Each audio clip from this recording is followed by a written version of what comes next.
Good afternoon class, good afternoon everyone. Audio video proper है क्या बताना एक बार, है ना?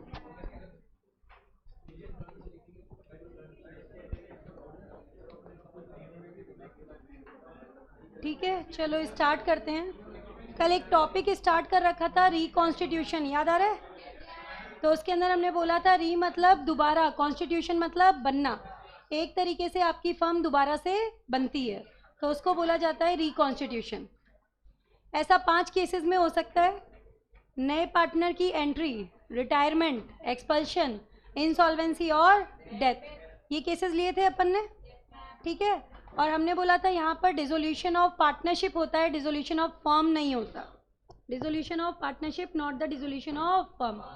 देखो, पार्टनर्स की रिलेशनशिप के बीच में चेंजेस आएंगे लेकिन फर्म कंटिन्यू करेगी।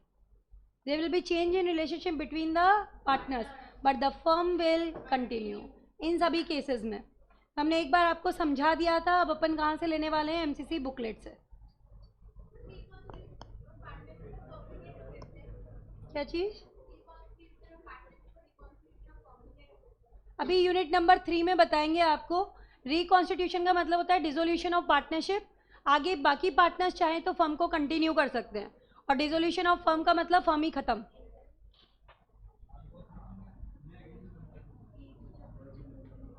डिफरेंसेस पढ़ने हैं हमें वहां पे।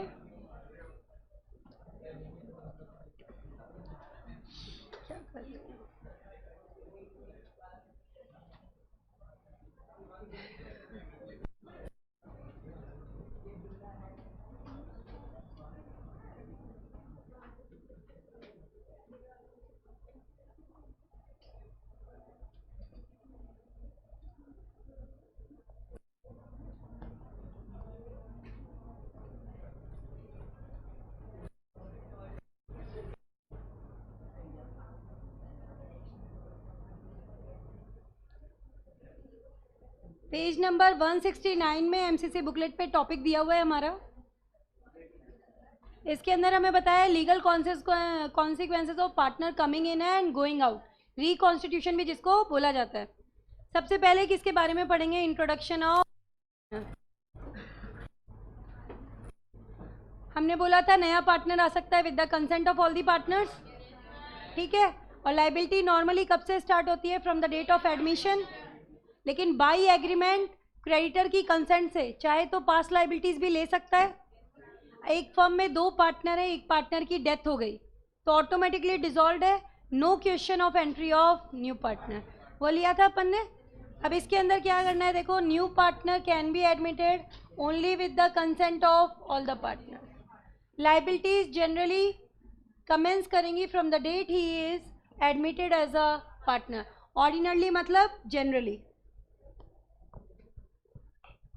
नेक्स्ट क्या दिया है? But if the new partner agree करता है किसके साथ? एग्जिस्टिंग पार्टनर्स के साथ, that he will be also liable for the existing डेब्ट। और इस केस में क्रेडिटर्स जो हैं वो भी अपनी कंसेंट दे देते हैं, then he will also be liable for existing debts. Past liabilities के लिए भी जिम्मेदार माना जाएगा, क्योंकि खुद ने ही क्या किया है? अपने पैर पे कुल्हाड़ी मारी है, तो इसके लिए कोई भी ऑप्शन नहीं है। ये वाला पॉइंट तुम्हें नहीं लेना, ये वाला नहीं लेना, इन 2 को स्किप कर देना। लास्ट रूल देखो क्या कहता है? This rule does not apply to a partnership of 2 partners, जो कि ऑटोमेटिकली क्या हो जाएगी? Dissolve on the death of the one of the partner.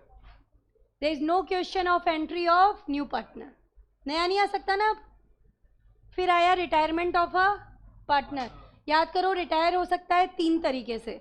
Agreement में, डीड में लिखा है बाय कंसेंट ऑफ ऑल, और पार्टनरशिप एट विल है तो बाय गिविंग नोटिस।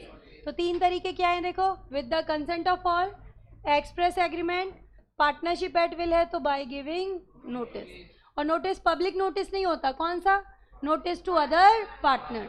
आगे क्या दिया है देखो, a partner is liable towards the third party जब तक कि वो क्या ना दे दे? Public notice. जिस दिन से पब्लिक नोटिस आपने दिया उसके बाद आप फर्म के काम के लिए जिम्मेदार नहीं हो, फर्म आपके लिए जिम्मेदार नहीं है। लेकिन अगर आपने पब्लिक नोटिस दिया 10 मार्च को, तो 10 मार्च से पहले तो आप पार्टनर थे कि नहीं थे? You will be liable for the past liabilities, not for the future liabilities. ये समझ में आया कि नहीं आया बताओ। लेकिन अगर वो एग्रीमेंट कर ले बाकी पार्टनर्स के साथ, क्रेडिटर भी अपनी कंसेंट दे दे, then he can relieve himself from the past liabilities also. तो वो चीज़ ही दी हुई है देखो, but the retired partner will not be liable to any third party. ये वाला पॉइंट रहने दो, मतलब नहीं है क्योंकि आपको लेने का। Next low, the liability for the acts of the firm done before the retirement, the retiring partner will remain the liable for the same. Retirement से पहले के कामों के लिए तो जिम्मेदार होगा कि नहीं होगा? होगा। आगे क्या बोला? जब तक कि वो एग्रीमेंट ना कर ले, किसके साथ? बाकी पार्टनर्स के साथ और क्रेडिटर यानी थर्ड पार्टी के साथ। पॉइंट कहना चाहता है कि रिटायरमेंट से पहले के कामों के लिए यूजुअली जिम्मेदार होता है, लेकिन अगर एग्रीमेंट कर ले, क्रेडिटर अपनी कंसेंट दे दे, then he can relieve himself from the past liabilities also. पढ़ा था ना अपन ने कल। इसके बाद में दिया, अगर आपकी कैसी पार्टनरशिप है? एट विल वाली, तो बाय नोटिस दे करके राइटिंग में आप इसे डिसॉल्व कर सकते हो। यही पढ़ा था अपन ने रिटायरमेंट में। एक्सपल्शन पूरे का पूरा टॉपिक हम पहले कवर कर चुके हैं, इसकी पूरी कंडीशंस, और ये एग्जाम्पल भी हमने क्वेश्चन की फॉर्म में किया था, याद करो। स्पाउसेस की लड़ाई हो गई थी लेडीज़ क्लब, और उसने क्या किया था, उसने एक पार्टनर ने दूसरे पार्टनर को मिला लिया और बोला कि इसको निकाल देते हैं। तो उसको आपने फर्म के इंटरेस्ट में नहीं निकाला है, नोटिस नहीं दिया है, so it is not in good faith. Irregular expulsion, null and void. तो वही चीज़ यहाँ पे दी हुई है, पूरा वही सेम एग्जाम्पल है जो अपन ने क्वेश्चन में किया था। Insolvency of a partner, insolvent disqualified by law है। जिस दिन से इंसॉल्वेंट डिक्लेयर हुआ उसके बाद से वो पार्टनर नहीं माना जाएगा, he can not be continued as a partner. ठीक है। इंसॉल्वेंसी का ऑर्डर देती है कोर्ट, तो from the date of adjudication order passed by the court, he will not be deemed as a partner, he will cease to be a partner. जिस दिन court का order आया बंदा इंसॉल्वेंट है, उसके बाद में वो फर्म के लिए और फर्म उसके लिए जिम्मेदार नहीं होंगे। No need to give public notice, क्यों? ऑर्डर कोर्ट का है, क्या मानेंगे? सबको पहले से ही पता है। क्या लिखा हुआ है देखो इसमें, insolvent partner can not be continued as a partner, वो पार्टनर नहीं माना जाएगा जिस दिन से ऑर्डर ऑफ एडजुडिकेशन आया है। ऑर्डर ऑफ एडजुडिकेशन किसका होता है? कोर्ट का। इसकी प्रॉपर्टी फर्म के कामों के लिए जिम्मेदार नहीं होगी और फर्म भी उसके लिए जिम्मेदार नहीं होगी। जिस दिन से कोर्ट का ऑर्डर आया बंदा दिवालिया है, वो फर्म के लिए जिम्मेदार नहीं है और फर्म उसके लिए जिम्मेदार नहीं है। Generally insolvency of a partner results in dissolution of the firm, लेकिन बाकी पार्टनर्स चाहें तो बाय एग्रीमेंट इसको कंटिन्यू कर सकते हैं। ये लाइन स्टेटमेंट हमारा लिखा हुआ था वहाँ पे, याद रहेंगी चीज़ें। नेक्स्ट क्या आ रहा है? डेथ ऑफ अ पार्टनर, एक पार्टनर की डेथ हो गई, डेथ पे no need to give public notice, मरा हुआ नोटिस देने नहीं आएगा, ऐसे याद करवाया था मैंने तुम्हें। ठीक है। लीगल रिप्रेजेंटेटिव को भी नहीं देना। डेथ के बाद में किए गए कामों के लिए डिसीज्ड पार्टनर की प्रॉपर्टी और उसके लीगल रिप्रेजेंटेटिव जिम्मेदार नहीं होते। तो यहाँ जो लिखा हुआ है ना, स्टेट वर्ड आ रहा है, आप एक और वर्ड यूज करो, लीगल रिप्रेजेंटेटिव।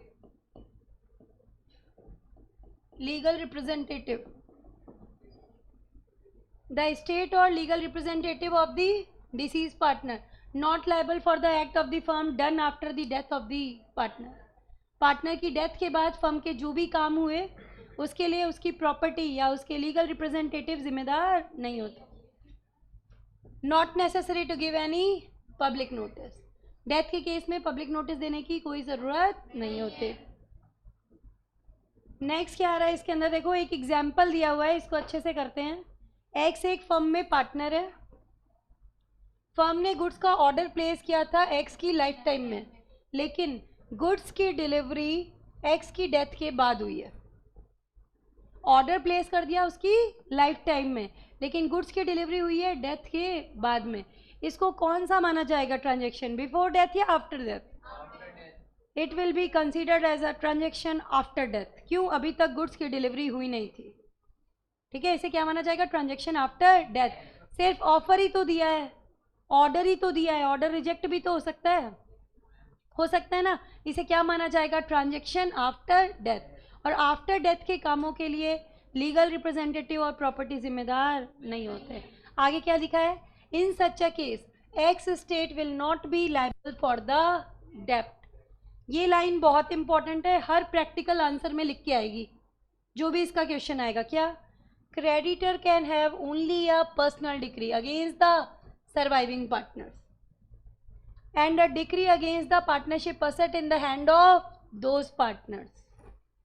क्रेडिटर्स सिर्फ किसके अगेंस्ट एक्शन ले सकते हैं? Only against the surviving partners and partnership property in the hand of surviving partners.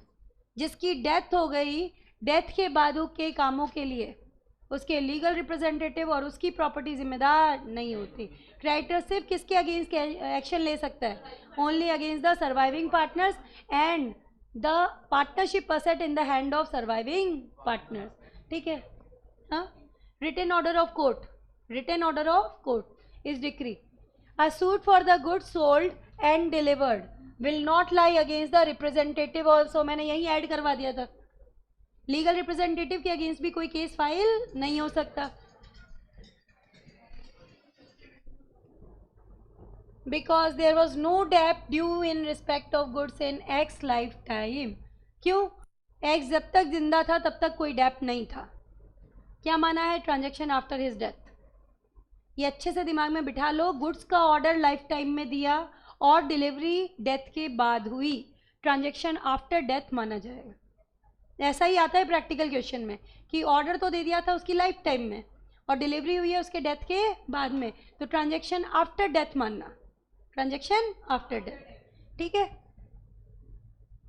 Last point दिया हुआ है, revocation of continuing guarantee in case of change of constitution of the firm.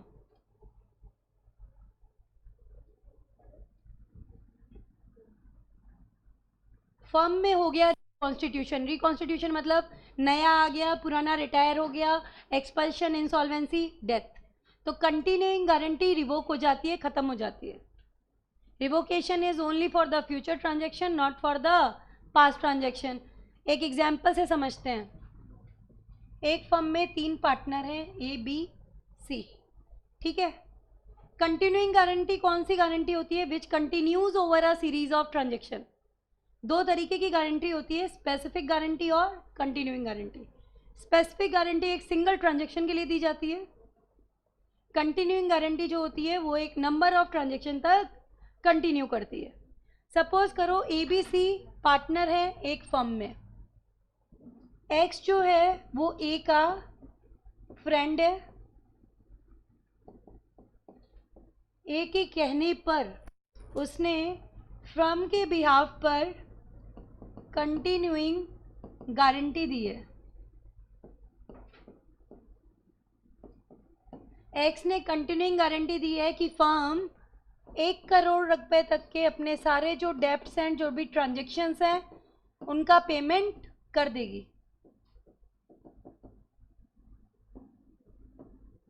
अब इस 1 करोड़ की limit के अंदर चाहे 15 ट्रांजेक्शन हो, चाहे 10 ट्रांजेक्शन हो, इसकी लायबिलिटी कंटिन्यू करेगी जब तक कि ये 1 करोड़ का अमाउंट नहीं आ जाता। कैसी गारंटी है? Continuing guarantee. हुआ क्या? फर्म ने ए को ही निकाल दिया। एक्सपल्शन भी तो रिकॉन्स्टिट्यूशन का ही हिस्सा है। फर्म ने ए को एक्सपेल कर दिया।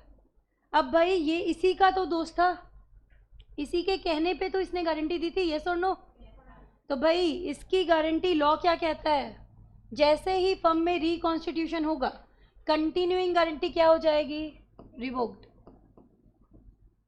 सपोज करो एक्सपल्शन हुआ 10 मार्च को, तो 10 मार्च के बाद के कामों के लिए x is not liable, x is not liable. पहले के कामों के लिए तो होगा कि नहीं होगा? बताओ भाई। 10 मार्च से पहले तक तो इसकी गारंटी थी ना। गारंटी रिवोक कब हुई? एक्सपेल्शन के बाद, रिकॉन्स्टिट्यूशन के बाद। That is just want to say revocation is only for future transaction, not for the past transaction. Revocation only for the future transaction, not for the past transaction. Clear है कि नहीं है? बताओ। प्रोविज़न छोटा सा है, जैसे ही फर्म में रिकॉन्स्टिट्यूशन होगा कंटिन्यूइंग गारंटी खत्म हो जाएगी। अगर आप चाहते हो कंटिन्यू करना, फ्रेश एग्रीमेंट कर लो। रिवोकेशन सिर्फ किसके लिए? फ्यूचर ट्रांजेक्शन के लिए, not for the past transaction. और लॉजिक मैंने आपको बता दिया कि ऐसा क्यों होता है। ठीक है, अब इसी चीज़ को एक बार देखो यहाँ पे।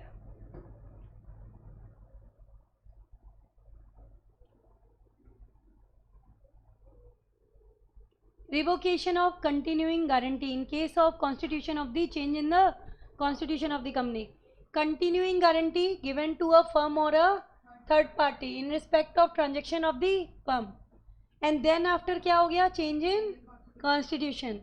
Continuing guarantee will be revoked. लेकिन किसके लिए? सिर्फ future transaction. This is subject to agreement. बाकी पार्टनर्स के साथ अगर एग्रीमेंट कर ले गारंटर और उसे कोई ऑब्जेक्शन नहीं है, then can be continued. Expulsion क्या होता है? एक्सपल्शन का मतलब होता है किसी पार्टनर को फर्म से निकालना, जिसके लिए सेक्शन 33 की कंडीशन पूरी करनी ज़रूरी होती है। गारंटी जैसे एग्जांपल में लिया था कि फर्म जो है 1 करोड़ रुपए तक के अपने सारे ट्रांजैक्शंस का पेमेंट कर देगी। इन केस नहीं करेगी तो मैं कर दूंगा। कंटिन्यूइंग गारंटी दे दी ना, 1 करोड़ तक जितने भी ट्रांजैक्शन आए सारे तक इसकी लायबिलिटी एक्सटेंड करेगी।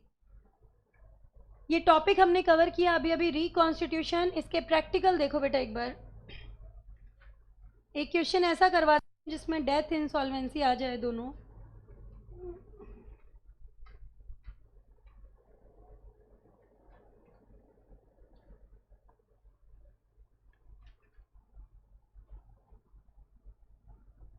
ये वाला डेथ इंसॉल्वेंसी दोनों को कवर करता है। ये ले लेते हैं क्वेश्चन नंबर 8। राम, मोहन और गोपाल एक फर्म में पार्टनर है। During the course of partnership firm ने ऑर्डर किया है एक मशीनरी।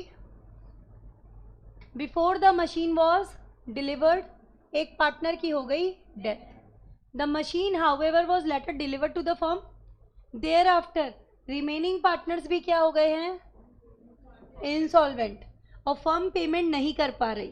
ठीक है, अब ये 2 क्वेश्चन पूछे हुए, इनके आपको आंसर देने। पहला, whether Ram's private estate is liable for the price of machine purchase. The answer is no. The estate of the deceased partner or his legal representative are not liable for the acts of the firm done after the death of the partner. याद आ रही है चीजें? The creditor can have only the personal decree against the surviving partner or the partnership asset in the hand of those partner. ठीक है, the legal representative are also not liable. याद आ रही है पूरी बात? सेकेंड पार्ट देखो, against whom the creditor obtain a decree for recovery of price. In this case बाकी भी इंसॉल्वेंट हो गए हैं, बाकी भी तो दिवालिया हो गए ना। Therefore the personal decree will not lie even against them, वो भी जिम्मेदार नहीं है। इसी को अब इन्होंने कैसे आंसर में प्रेजेंट किया है वो देखो बेटा एक बार। पहले तो यहाँ पर डेथ का सेक्शन लगा दिया, सेक्शन 35 लगातार सेक्शन है। नया पार्टनर आता है 31, 32 में रिटायरमेंट, 33 तुमने पहले भी याद किया था एक्सपल्शन, 34 में इंसॉल्वेंसी और 35 में डेथ। 35 डेथ का सेक्शन है। फिर क्या लिखा है इन्होंने? Section provides that where under a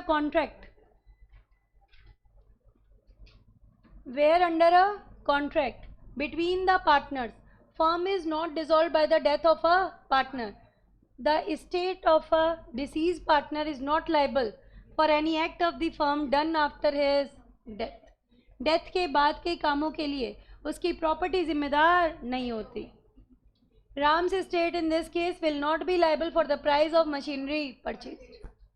creditors in this case can only have a personal decree against the surviving partner and decree against the partnership assets in the hand of those partners. However, since the surviving partners are also insolvent, no suit for recovery of debt will lie against them also.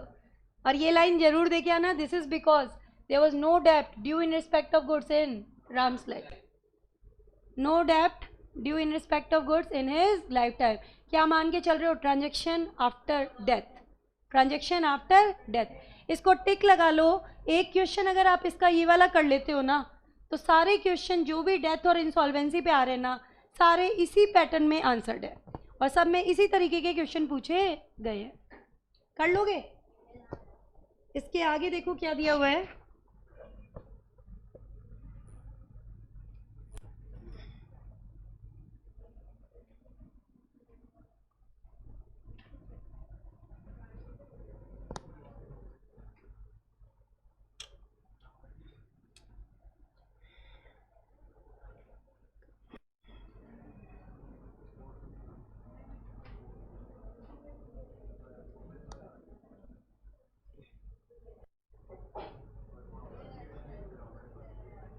ये जो partnership act के notes हैं उनमें जो and में, बिल्कुल and में आपको ये शीट मिलेगी, के भी एंड में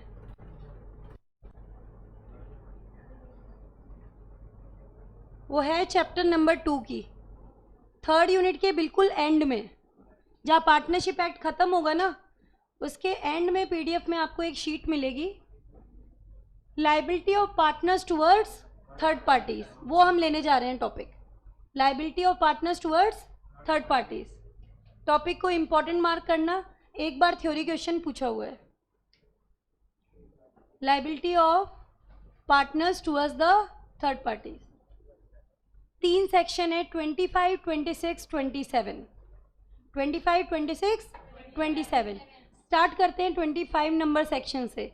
किस लाइबिलिटी की बात चल रही है? कॉन्ट्रैक्चुअल लाइबिलिटी की बात चल रही है, मतलब liability of a partner for the acts of the firm. आपने जॉइंट प्रॉमिसर पढ़ा था, लाइबिलिटी कैसी थी? Joint as well as several. Partners के लिए यहाँ पे भी लाइबिलिटी कैसी होती है? Joint as well as several. मिलके भी जिम्मेदार हैं, एक अकेला भी जिम्मेदार है। तो पहली चीज़ तो सेक्शन 25 बताता है partners liability joint as well as several. अगर पेमेंट नहीं किया तो एक से भी पूरा अमाउंट मांगा जा सकता है, देना पड़ेगा, बाद में बाकियों से कंट्रीब्यूशन क्लेम कर सकता है। याद आ रहा है जॉइंट प्रॉमिसर? तो वही चीज़ रूल यहाँ पे भी लगता है। नेक्स्ट है act of the firm. Act of the firm का मतलब क्या है? एक्ट ऑफ द फर्म का मतलब है act done by all the partners और one of them acting for all.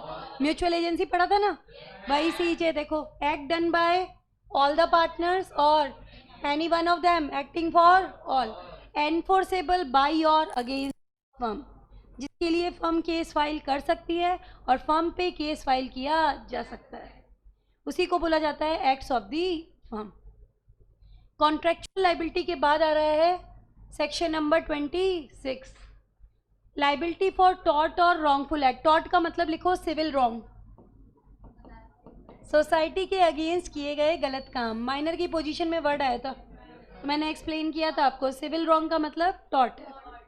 देखो, एक पार्टनर गलत काम करता है या टॉर्ट करता है, एक पार्टनर सिविल रॉन्ग करता है या टॉर्ट करता है, ठीक है, जिम्मेदार होगी पूरी की पूरी फर्म, बशर्ते ये काम उसने ऑर्डिनरी कोर्स ऑफ बिजनेस में किया है, अपनी अथॉरिटी के भीतर रहकर किया है।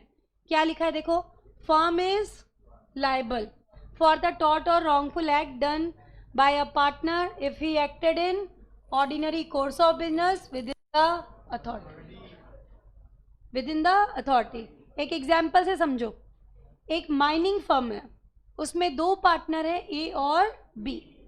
अब इसमें क्या हुआ, बी जो है वो मैनेजर की तरह भी काम कर रहा है, एक पार्टनर है उसे मैनेजर की भी पोस्ट दे रखी है इन्होंने। हुआ क्या, बी जो है उसकी लापरवाही है, उसने एक मशीनरी की फेंसिंग नहीं करवाई। फेंसिंग जानते हो, बाउंड्री बनवा दी जाती है। कई बार क्या होता है, मशीनरी डेंजरस है, किसी वर्कर के साथ एक्सीडेंट हो सकता है, तो उसके चारों तरफ क्या होता है, एक फेंसिंग करवा देते हैं। तो बी की गलती थी, एक पार्टनर की गलती थी, उसने क्या किया, नेग्लिजेंस किया, उसने फेंसिंग नहीं करवाई और उसकी वजह से एक वर्कमैन को इंजरी हो गई। गलत तक काम तो किया था एक पार्टनर ने, जिम्मेदार होगी पूरी की पूरी firm, because ordinary course of business में है कि नहीं है बताओ, दोनों के दोनों माइनिंग फर्म के ही पार्टनर थे और जो काम हुआ है वो पार्टनर की अथॉरिटी के भीतर रहकर हुआ है, फर्म के बिजनेस से ही रिलेटेड है, फर्म जिम्मेदार मानी जाएगी। गलत काम करेगा एक पार्टनर, जिम्मेदार होगी पूरी की पूरी फर्म।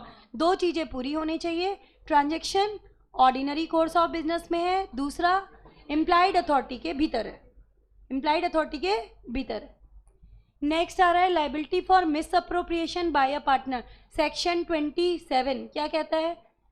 मिस अप्रोप्रिएशन का मतलब क्या होता है वो लिख लो, misuse of funds, misuse of funds, misuse of funds.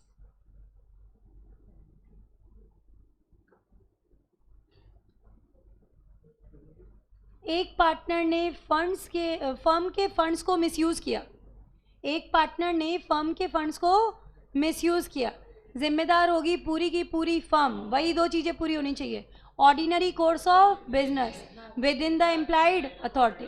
क्या चीज लिखी हुई है देखो, firm is liable if partner acted with in the authority in the ordinary course of business. एक एग्जाम्पल से समझते हैं। ABC 3 पार्टनर हैं, एक पार्किंग प्लेस के, कार पार्किंग प्लेस के पार्टनर है। एक्स आया, उसने अपनी कार पार्क कर दी उस पार्किंग प्लेस में। एक पार्टनर ए ने वो कार किसी आउटसाइडर को बेच दी और फंड्स को मिसयूज किया। फंड्स को मिसयूज तो किया एक पार्टनर ने, जिम्मेदार होंगे सारे के सारे पार्टनर। क्यों? They all are the partners of the parking place, और पार्किंग प्लेस से गाड़ी जो है वो वहाँ से बेची गई है, तो पूरी के पूरे फर्म के पार्टनर्स जो हैं वो जिम्मेदार माने जाएंगे। Firm will be liable, ordinary course of business में है, पार्टनर्स की अथॉरिटी के भीतर है। समझ आई चीज़ की नहीं आई? बताओ बेटा, याद तो तुम्हें इतना करना है। एक बार एग्जाम्पल की फॉर्म में बात करें तो मैं MCC से भी करवा रही हूँ।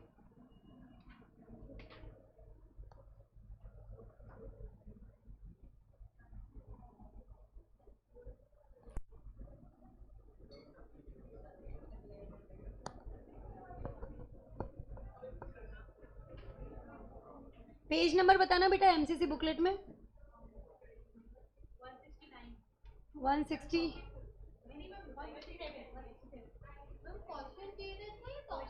टॉपिक टॉपिक टॉपिक पूछा मैंने पहले। 25 से 27 तक सेक्शन है। मैटर आप चाहो तो इसका PDF से ले लेना, कोई दिक्कत नहीं है। एग्जाम्पल एक बार ज़रूर यहाँ से करके जाना। सबसे पहले बोला पार्टनर्स की लायबिलिटी कैसी है, joint as well as several. क्यों?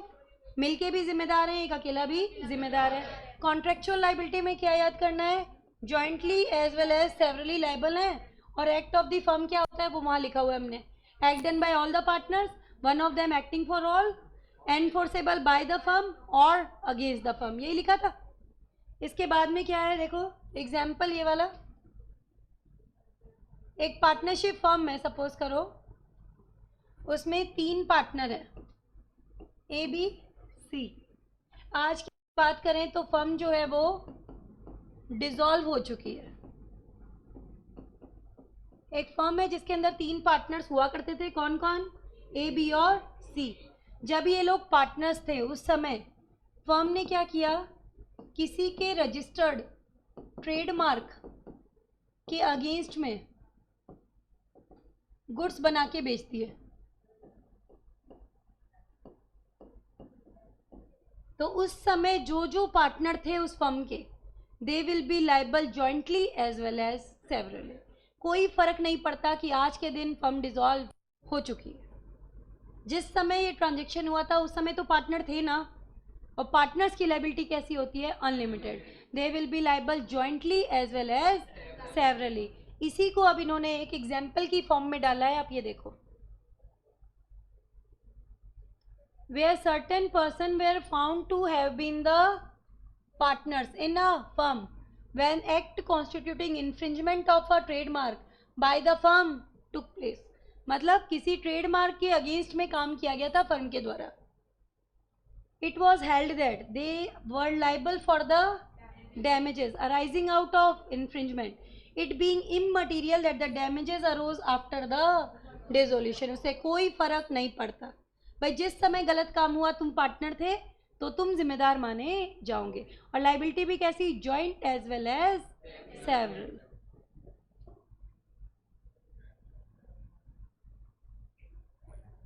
लायबिलिटी फॉर टॉर्ट और रॉन्गफुल एक्ट, फर्म जिम्मेदार मानी जाएगी, दो चीजें पूरी हो जाए, पार्टनर ने काम किया ऑर्डिनरी कोर्स ऑफ बिजनेस में अपनी अथॉरिटी के भीतर रह करके।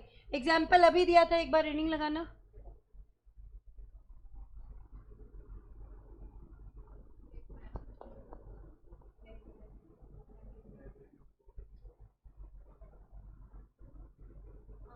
ठीक है। नेक्स्ट आ रहा है लाइबिलिटी फॉर मिस अप्रोप्रिएशन। एक पार्टनर ने अपनी अथॉरिटी के भीतर रह करके कोई अमाउंट रिसीव किया या कोई प्रॉपर्टी रिसीव की थर्ड पर्सन से और उसको क्या किया, मिसयूज किया। Where a firm in course of business, दो चीज़ें आ गई, अथॉरिटी के भीतर रह करके in ordinary course of business, ठीक है। इसने क्या किया, पैसे रिसीव किए, प्रॉपर्टी रिसीव की, then the firm will be liable. दो केसेस में होती थी लाइबल। एग्जाम्पल पढ़ के देखो सेम है कि नहीं है।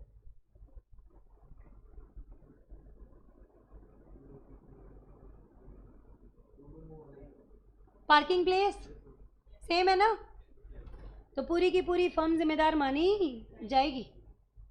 इसका एक प्रैक्टिकल भी है। प्रैक्टिकल कौन सा है देखो, क्या चीज, note if receipt of money by partner is not in the scope of authority. Main condition क्या था, अथॉरिटी के भीतर रहकर काम किया है तो फर्म जिम्मेदार होगी। अथॉरिटी के बाहर जाके काम करोगे तो खुद जिम्मेदार हो, फर्म जिम्मेदार नहीं है। इसमें क्या लिखा है, अगर इसने पैसे रिसीव किए हैं not within the scope of apparent authority can not be regarded as receipt by the firm, other partners will not be liable. जो पार्टनर अथॉरिटी के बाहर जाके काम करेगा वही पर्सनली लाइबल माना जाएगा, बाकी पार्टनर जिम्मेदार नहीं होंगे। बाकी पार्टनर सिर्फ कब जिम्मेदार होते हैं, जब काम ऑर्डिनरी कोर्स ऑफ बिजनेस में हो और अथॉरिटी के भीतर रहकर किया जाए। ये दो चीज़ें पूरी होनी चाहिए।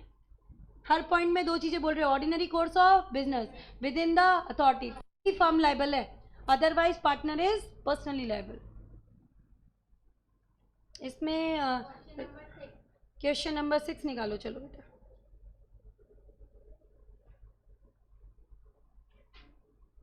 रोहित और अनुराग पार्टनर है एक फर्म में। इन्होंने पैसे उधार लिए कितने, 10,000 रुपये पारुल से। लेटर ऑन रोहित हो गया दिवालिया, but his assets are sufficient to pay back the loan. लेकिन पैसे हैं, इतने हैं कि इसके लोन का पेमेंट तो हो ही सकता। पारुल ने कंपेल किया किसको, अनुराग को, कि तुम पूरा पेमेंट करो। कर सकती है कि नहीं कर सकती ये बताओ। लाइबिलिटी अभी अभी पढ़ा, joint as well as several, और एक से पूरा अमाउंट मांगा जा सकता है, देना पड़ेगा, मना नहीं कर सकते। बाद में कंट्रीब्यूशन भले ही क्लेम कर लो। Referring to provision of Indian partnership act, validity बताओ पारुल के क्लेम की और डिसाइड करो as to whom he may be held liable for the above loan, किसको जिम्मेदार ठहराया जा सकता है। तो यहाँ सेक्शन 25 लग रहा है, joint as well as liability. Section 25 partners की लाइबिलिटी अनलिमिटेड है, कॉन्ट्रेक्चुअल लाइबिलिटी की बात चल रही है, ठीक है। Share of each partner in partnership firm along with his private property is liable, मतलब can extend even up to his personal assets. आगे क्या बोला, लाइबिलिटी कैसी है, jointly as well as severally. However every partner is liable jointly with other partners and also severally, repetition नहीं point. On the basis of above provision Parul can compel the Anurag for the payment of the entire loan. Anurag must pay the said loan and then he can recover the share from his property. सही है कि नहीं है बताओ बेटा, एक बार तो देना पड़ेगा, बाद में भले ही जा करके रिकवर कर ले। यहाँ तक समझ आ गई बात। अब जो अपने टॉपिक बचे हैं, छोटे छोटे से टॉपिक बचे हैं, मेजर जितने टॉपिक थे वो अपन कर चुके हैं। अब स्टार्टिंग करेंगे क्वेश्चन नंबर 1 से। क्या क्या बचा है, वो छोटे छोटे टॉपिक जो बचे हैं उनको पूरा करते जाएंगे। बिल्कुल यूनिट की स्टार्टिंग में आ जाओ, यूनिट नंबर 2 क्वेश्चन नंबर 1। एक छोटा सा टॉपिक ये वाला पहले ले लेते हैं। पेज नंबर 163 चल रहा है ना, तो आप 164 खोलो एक बार। ये अभी अभी आपने टॉपिक पढ़ा है, इसलिए मैं इसे पहले करा रही हूँ। Question number 5, rights and duties of partner after a change in firm, मतलब फर्म में रिकॉन्स्टिट्यूशन हो गया, फर्म में रिकॉन्स्टिट्यूशन हो गया। एक तो वो वाली बात, नया आ गया, पुराना रिटायर हो गया वगैरह। दूसरा, आपकी पार्टनरशिप जो थी वो पर्टिकुलर टाइम पीरियड के लिए थी और टाइम पीरियड एक्सपायर हो गया। और तीसरा केस, आपकी पार्टनरशिप पर्टिकुलर इवेंट टास्क या एडवेंचर के लिए थी और वो इवेंट टास्क या एडवेंचर कंप्लीट हो गया। 3 केसेस की बात की, पहला रिकॉन्स्टिट्यूशन, दूसरा मैंने बोला कि पार्टनरशिप फिक्स टाइम पीरियड की थी और टाइम पीरियड ख़त्म हो गया, उसके बाद भी आप उसे कंटिन्यू कर रहे हो। पार्टनरशिप एक पर्टिकुलर इवेंट टास्क या एडवेंचर की थी, वो इवेंट टास्क एडवेंचर खत्म हो गया लेकिन आप उसे फिर भी कंटिन्यू कर रहे हो, ठीक है। तो पार्टनर्स की म्यूचुअल राइट्स और ड्यूटीज कैसी रहेंगी, ये कह रहा है आपका टॉपिक। एक ही लाइन लिखनी है, सिर्फ लिखो विल रिमेन, लिखो यहाँ पर will remain same, will remain same as they were immediately before the change।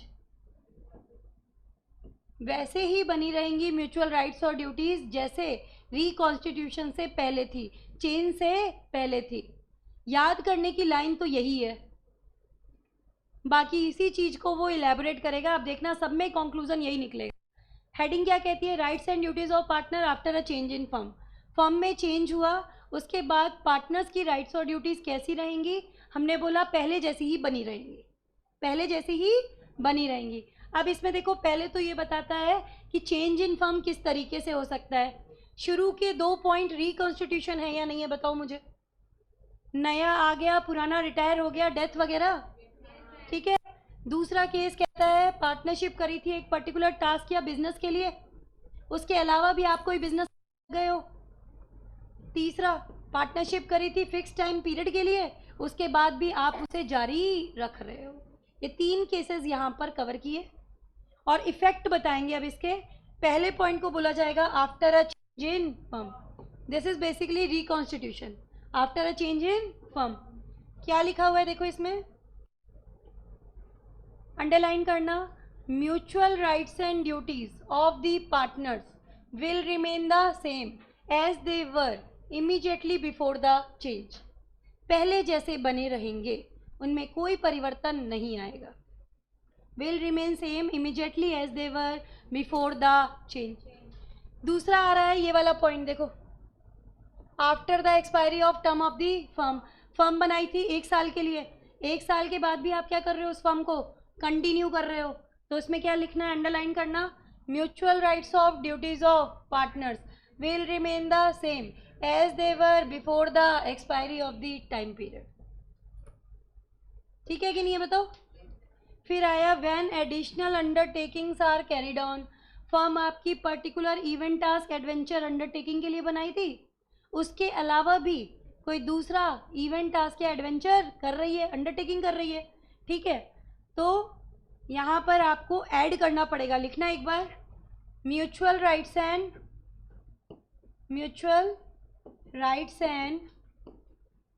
यहाँ पे स्किप हो गया है, मिस प्रिंट है, mutual rights and duties, mutual rights and duties of partners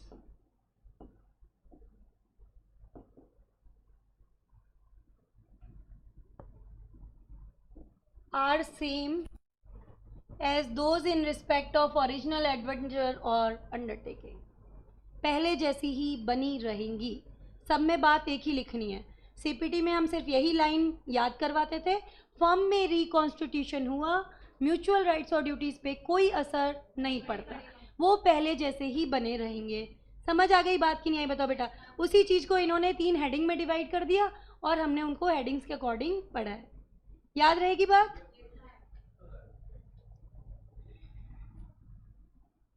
अब देखो क्वेश्चन नंबर 1 से जो टॉपिक बचा हुआ है वो देखेंगे। राइट्स कर लिए थे हमने 1 नंबर क्वेश्चन, ड्यूटीज हो गई थी बेटा हमारी।